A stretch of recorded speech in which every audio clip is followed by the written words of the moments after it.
Hello student, आज के इस वीडियो में आप क्लास 12 फिजिक्स की अर्धवार्षिक परीक्षा के फिजिक्स के पेपर के सॉल्यूशन पे चर्चा करने वाले हैं। प्यारे विद्यार्थियों, जैसा मैंने आपको आईएमपी प्रश्नों के वीडियो में बताया था, वही प्रश्न आपके इस पेपर में आए हैं। आईएमपी प्रश्नों के जो ऑब्जेक्टिव का वीडियो बनाया था उसमें से भी बहुत सारे प्रश्न आए हैं, यानी कि लगभग पूरा पेपर मेरे बताए हुए प्रश्नों में से आपका आया है। तो आइए सॉल्यूशन पे चर्चा करते हैं। प्यारे विद्यार्थियों, सबसे पहला प्रश्न, ई तीव्रता वाले विद्युत क्षेत्र में आवेश Q रखने पर उस पे लगने वाला बल होगा। यह विद्युत क्षेत्र की तीव्रता की परिभाषा से होता है, यानी F बराबर QE। अगले प्रश्न पर आते हैं। समांतर प्लेट संधारित्र की प्लेटों के बीच वायु के स्थान पर कुचालक माध्यम भरने पर उसकी धारिता होगी। प्यारे विद्यार्थियों, वायु में हम जब बात करते हैं तो फॉर्मूला समांतर प्लेट संधारित्र की धारिता का ये होता है। जब आप किसी माध्यम में रखेंगे तो धारिता कितनी हो जाएगी? K गुनी हो जाएगी, अर्थात धारिता बढ़ जाएगी। अगला प्रश्न है कि विशिष्ट प्रतिरोध का SI मात्रक है। विशिष्ट प्रतिरोध के लिए जो फॉर्मूला होता है रो बराबर RA/L। R के लिए प्रतिरोध का ओम, क्षेत्रफल के लिए वर्ग मीटर और लंबाई के लिए मीटर, यानी ओम इंटू मीटर। ये तीसरे वाला स का 3। लेंज का नियम आधारित है ऊर्जा संरक्षण के नियम से, द्रव्यमान संरक्षण के नियम से, आवेश संरक्षण के नियम से, संवेग संरक्षण पर। तो ऊर्जा संरक्षण के नियम पर आधारित होता है लेंज का नियम। एक पूर्ण चक्र में प्रत्यावर्ती धारा का औसत मान होता है, ये मैं आपको बताया था। एक पूर्ण चक्र में प्रत्यावर्ती धारा का औसत मान 0 होता है। गोलीय दर्पण की फोकस दूरी f और वक्रता त्रिज्या r में संबंध स्थापित कीजिए तो f बराबर r/2। बहुत सरल प्रश्न पूछे हैं। अगले प्रश्न पर आते हैं।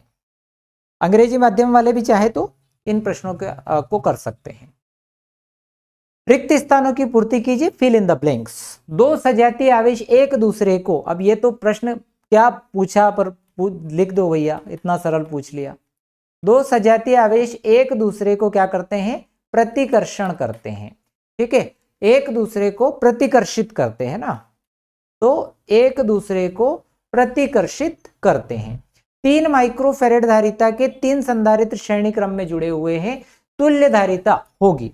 प्यारे विद्यार्थियों, अगर आपको श्रेणी संयोजन में निकालना होता है तो सूत्र है 1/C1 plus 1/C2 plus 1/C3।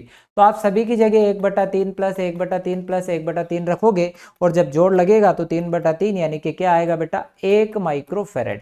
आपको ये पक्के याद रखो, आगे बोर्ड के लिए भी याद रखो कि भाई अगर 3 संधारित्र है और 3 श्रेणी क्रम में जुड़े हुए हैं तो 1 माइक्रोफेरेड, 4 संधारित्र है, चारों श्रेणी क्रम में जुड़े हुए हैं तो भी 1 माइक्रोफेरेड। इस तरह से विद्युत धारा संबंधी किरचॉफ का नियम आधारित है।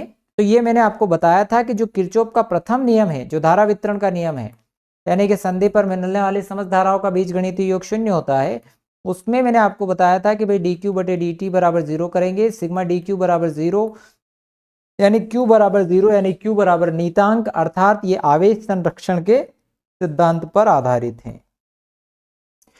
अगला प्रश्न है कि आदर्श अमीटर का प्रतिरोध होता है, तो आदर्श अमीटर का प्रतिरोध 0 होता है। धारावाही परिनलिका रिक्त स्थान की तरह व्यवहार करती है, तो प्यारे विद्यार्थियों, धारावाही परिनलिका चुंबक की तरह व्यवहार करती है। स्पष्ट दृष्टि की न्यूनतम दूरी का मान सेंटीमीटर में होता है। जहां तक आप अपना आंखों से बराबर देख सकते हैं वो दूरी को हम स्पष्ट दृष्टि की न्यूनतम दूरी कहते हैं। न्यूनतम दूरी तो वो 25 सेंटीमीटर होती है। आगे बढ़ते हैं, सही जोड़ी बनाइए। धारावाही परिनलिका का चुंबकीय क्षेत्र, धारावाही परिनलिका के लिए जो चुंबकीय क्षेत्र का सूत्र होता है वो होता है आपका μ0Ni, यानी कि ये स वाला, पहले वाले को मिलाया स से। लोरेंज बल है ना, मैं डायरेक्टली लिख देता हूं, एक काम करता हूं, इसका होता है μ0Ni। उसके बाद लोरेंज बल का जो सूत्र है वो होता है QVB sin थीटा। अक्षीय स्थिति में, तो अक्षीय स्थिति में है μ0/4 पाई 2m/d³। ठीक, जैसा कि मैं आपको पहले भी कहा कि भाई आपको चुंबक वाले में अक्षीय निरक्षीय स्थिति बहुत ज्यादा अलग से पढ़ने की आवश्यकता नहीं है। आप इतना याद रख लें कि वहां द्विध्रुव आघूर्ण को हम P से दर्शाते हैं, यहाँ M से दर्शाते हैं। दूरी तो आप कुछ भी जो आ जाए, R ले लो, D ले लो, उससे कोई फर्क नहीं होता है। चुंबकीय आघूर्ण NIA। ठीक, निर्वात में चुंबक की तरंग की जो चाल है वो होती है 1/√μ0 एस्फाइलन नॉट। विस्थापन धारा एस्फाइलन नॉट d∅/dt होती है। ये सारी चीजें हैं, ये 6 की 6 चीजें। ठीक, अगले प्रश्न पर आते हैं। सत्य असत्य, आवेशित खोखले गोले के अंदर विद्युत क्षेत्र का मान 0 होता है। बिल्कुल सत्य। अच्छा, मेरी एक बात ध्यान सुनना, मैं बच्चों को कहता हूं कि भाई आप सत्य असत्य में या तो सब सत्य लिख दे या सब असत्य लिख दे, पर फिर मैं उसमें भी जोड़ता हूं कि सत्य की ताकत ज्यादा होती है। तो वो चीज आज के इस पेपर में तो सिद्ध हो गई। हालांकि ट्रिकें हमेशा काम नहीं आती है, इसीलिए हमें बिल्कुल कंसेप्ट के साथ पढ़ना है ताकि अपन ऑब्जेक्टिव बना पाए। समविभव पृष्ठ और विद्युत बल रेखाओं के बीच का मान 90 डिग्री होता है। बिल्कुल होता है भाई, ये भी सत्य बात है। वेबर पर मीटर स्क्वायर चुंबकीय क्षेत्र का मात्रक होता है। बिल्कुल होता है। देखो मैंने बताया फाई बराबर बी ए, तो बी बराबर फाई अपॉन ए। याद करें, फाई के लिए आप वेबर यूज करते हैं, क्षेत्रफल के लिए मीटर वर्ग। तो बिल्कुल ये भी आपका सत्य है। प्रेरित धारा की दिशा ज्ञात करने हेतु लेंज के नियम का प्रयोग किया जाता है। यह भी सत्य है। शुद्ध धारिता वाले प्रत्यावर्ती परिपथ में औसत शक्ति व्यय 0 होता है। बिल्कुल क्यों से होता है समझो। PAV बराबर VRMS IRMS cos फाई। अब धारिता के लिए फाई का मान 90 डिग्री होता है, तो cos 90 का मान 0, यानी औसत शक्ति 0 होती है। बिल्कुल सत्य जवाब। अगले प्रश्न पर आते हैं। एक शब्द या एक वाक्य में उत्तर दीजिए। समांतर प्लेट संधारित्र की धारिता के लिए सूत्र लिखिए। तो समांतर प्लेट संधारित्र की धारिता के लिए सूत्र है A एस्पाइलन नॉट बटे D। विद्युत शक्ति का ऐसा ही मात्रक होता है, शक्ति का जो मात्रक होता है वही इसका मात्रक होता है वोट। फिर भी अपन एक और निकालना चाहें तो P बराबर होता है VI। धारा वोल्टेज विभव के लिए आप वोल्ट प्रयोग करते हैं, धारा के लिए एम्पियर, तो वोल्ट एम्पियर लिखा जा सकता है। चुंबकीय आघूर्ण की दिशा किधर से किधर होती है बेटा, तो S से N की ओर होती है। उसके बाद स्वप्रेरण का एसआई मात्रक क्या होता है, तो स्वप्रेरण का एसआई मात्रक हेनरी होता है। ठीक, दिष्ट धारा की आवृत्ति कितनी होती है, तो मैंने आपको पहले भी बताया कि भाई प्रत्यावर्ती धारा की आवृत्ति 50 हर्ट्ज और दिष्ट धारा की आवृत्ति 0 होती है। ठीक, ये पक्के से याद रखें। ये ऑब्जेक्टिव के आंसर हुए।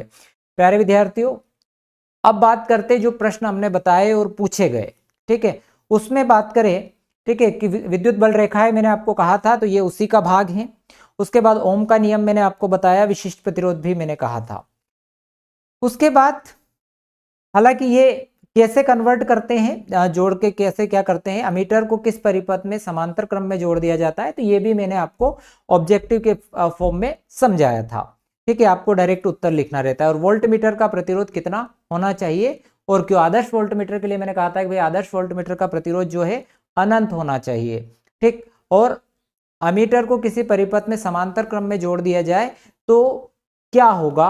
ठीक है, तो भाई उसकी जो कुंडली है वो जल जाएगी, उसकी जो निडिल है वो ब्रेक हो सकता है, संकेतक। ये उत्तर हो गया। लेंज का नियम लिखिए और इसकी उपयोगिता लिखिए। तो लेंज के नियम की उपयोगिता प्रेरित धारा की दिशा ज्ञात करने में होती है। नियम क्या है, उस कारण का विरोध करती है जिसके कारण उत्पत्ति हुई। आपने दूसरा नियम हमारे IMP में था, आपका आ गया। ठीक, प्रत्यावर्ती धारा का वर्ग माध्य मूल मान की जो परिभाषा है, यानी कि IRMS के बारे में पूछा गया। उसके बाद विस्थापन धारा, एक्स किरणों के उपयोग, मैंने कहा था कि विद्युत चुंबकीय स्पेक्ट्रम के उपयोग आप लोग कर लीजिएगा। ठीक, उसके बाद अक्षीय स्थिति भी हमारे उसमें था, IMP में आप देखिएगा। अनुगमन वेग, जिसको हम अफवाह वेग कहते हैं, वो भी उसमें था। किरचॉफ का व्हीटस्टोन संबंधी नियम भी था। गाउस का नियम भी हमारे IMP में था। ठीक, बायो-सेवर्ट का नियम भी हमारे IMP में था। एम्पियर का परिपति नियम हमारे IMP में था। चुंबकीय, अनुचुंबकीय, प्रतिचुंबकीय, लोह चुंबकीय वाला IMP में था। आप चाहे तो मिला सकते हैं, वीडियो अभी भी अवेलेबल है। दंड चुंबक के सापेक्ष निरक्षीय स्थिति में किसी बिंदु पर चुंबकीय क्षेत्र की तीव्रता वाला भी था। समांतर प्लेट संधारित्र, बिंदु आवेश के लिए विभव, ठीक है, लंबी परिनलिका के लिए स्वप्रेरकत्व, ये भी उसमें था। ट्रांसफार्मर मैंने आपको स्पेशली कहा था, LCR के बारे में कहा था, और प्रिज्म के पदार्थ के अपवर्तनांक और इसके नीचे वाला। आप ये देखें कि बड़े प्रश्न तो हमारे सब ऐसे के ऐसे बैठे हैं। बड़े प्रश्न, छोटे प्रश्नों पर मैंने वैसे विशेष ध्यान दिया भी नहीं था IMP में, पर हाँ बड़े प्रश्न हमारे सारे के सारे आ गए। ठीक है, तो प्यारे विद्यार्थियों, अभी तक आपने चैनल को सब्सक्राइब नहीं किया है तो जरूर करिए। और आप हमने टेलीग्राम चैनल भी शुरू किया है, तो टेलीग्राम में आप physics bye Vinod sir, physics bye Vinod sir search करिए और उस टेलीग्राम चैनल से जुड़िए। वहां पर भी आपको वीडियो के लिंक मिलते रहेंगे। कुछ नोट्स भी हम वहां पर आपको प्रोवाइड कराएंगे। तो प्यारे विद्यार्थियों, वीडियो पसंद आया तो चैनल को सब्सक्राइब करेंगे और अपने दोस्तों के साथ शेयर करना मत भूलना।